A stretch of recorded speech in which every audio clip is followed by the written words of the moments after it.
All right, UTSA, Florida Atlantic. UTSA, look, pretty solid performance from them last week against UAB. Unfortunately, their defense played a lot better than I thought it would. And I say unfortunate because I really like that UTSA UAB over. There's another one that was so frustrating. There's several games that were just so frustrating. I actually had a winning week in college football. It was a profitable week, but it could have been a huge week if West Virginia doesn't give up a Hail Mary to Houston, if this game doesn't fall short, as far as the over is concerned.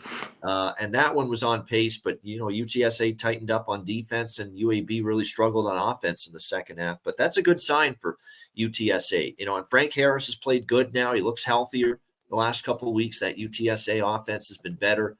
Now we'll see how they fare here against FAU. I think FAU is a better football team now with Richardson at quarterback. You give Tom Herman credit. He's made the adjustment to Richardson with Casey Thompson's injury. And we're seeing Florida Atlantic now offensively getting better week by week. They hung a 56 spot at South Florida last week.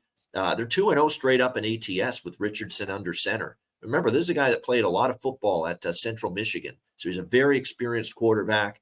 I'm tempted by FAU here. The Owls here in this game, 3.5. I might get back to the well with an over here because I think the FAU offense now is starting to crank up with Daniel Richardson. And on the flip side, FAU's defense has been, pretty good the last couple of weeks, but Tulsa, South Florida, they're not the offenses the UTSA has.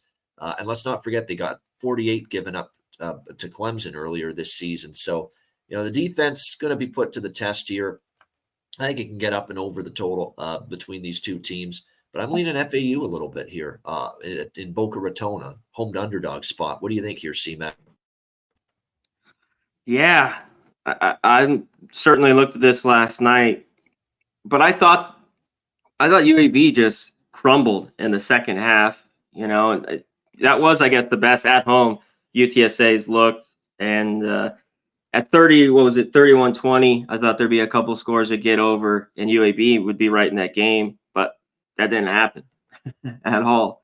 I still don't want to lay points with UTSA. I know Frank Harris has looked good. He's back. But I don't know about that one game. I don't know if their defense is really that good. And FAU at home, catching this 3.5, I'm looking that way. Hey, it's Tom Herman as an underdog. 2-1 ATS this year as an underdog. Tom Herman with FAU, and the only time they didn't cover as a dog was Clemson, and they got outmanned. But against comparable competition, Illinois covered as a dog, and of course they won outright as a dog last week against South Florida. So that coach is not one I'm looking to go against when he's an underdog. And this goes back to when he was at Houston and when he was at Texas. He was just absolutely spectacular in the underdog role. And 2 out of 3 in that role for FAU this year.